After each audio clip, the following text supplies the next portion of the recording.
শীতকালের মতো কিন্তু পিঠা কোনো সময়ই ভালো লাগে না। আর শীতকাল এসেছে পিঠা পুলি খাবো না তা তো হয় না। শীতকালে কিন্তু সব রকমের পিঠা খেতে অন্যরকম একটা মজা। আজকে বাসায় বানিয়েছিলাম দুধ পুলি পিঠা। দুধ পুলি পিঠার জন্য প্রথমে আমি নারিকেলটাকে খেজুরের গুড় দিয়ে এভাবে পাকিয়ে নিয়েছি। আমি এক পাশে নারিকেলটা এভাবে পাকাতে পাকাতে অন্য পাশে কিন্তু দুধ বসিয়ে দিয়েছি ঘন হওয়ার জন্যে। তা এদিকে আমার নারিকেল পাকানো হয়ে গিয়েছে আর দুধটাও এক সাইডে ভালোই হচ্ছে। দুধটার মধ্যে দিয়ে দিয়েছি হাফ কাপ পরিমাণে কনডেন্স মিল্ক আর হাফ কাপ পরিমাণে গুঁড়া দুধ দিয়ে একসাথে আমি এটাকে জাল করে নিচ্ছি। আর মিষ্টির জন্য আমি এখানে অল্প একটু খেজুরের গুড় দিয়েছি। মিষ্টিটা আপনারা আপনাদের পছন্দ মতো দিবেন। অন্যদিকে চুলায় পানি বসিয়ে দিয়েছি চালটাকে সিদ্ধ করার জন্য। তো চালের গুঁড়োটা এভাবে দিয়ে প্রথমে কিছুক্ষণ ঢেকে রেখেছি, তারপর ভালো করে নেড়ে চেড়ে আবারও কিছুক্ষণ ঢেকে দিয়ে রেখেছি। এভাবে ঢেকে রাখলে চালের আটাটা খুব সফট হয় এবং পিঠাটাও অনেক নরম হয়। তারপর একটু ঠান্ডা হয়ে আসলে হাত দিয়ে এরকম মতে একটা রুটির মতো বেলে নিচ্ছি।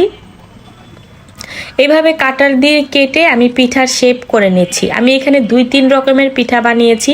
যেহেতু বাসায় সবাই মিলে খাবো এই জন্য নিজের ইচ্ছা মতোই পিঠাগুলো বানিয়েছি।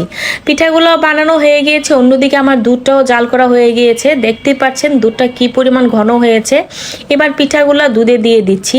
চুলার আঁচ মিডিয়াম রেখে কিছুক্ষণ আমি পিঠাটাকে এভাবে জাল করে নিব। আর জাল করার পর এটাকে ঢাকনা দিয়ে ডেকে কিছুক্ষণ অপেক্ষা করব।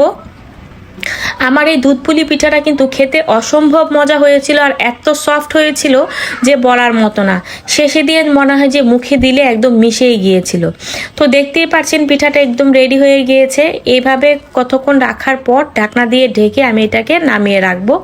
নামিয়ে এক সাইডে রেখে দিয়ে কিছুক্ষণ পর গরম গরমও পরিবেশন করতে পারেন, আবার এটা ফ্রিজে রেখে খেলেও কিন্তু অনেক মজা লাগে।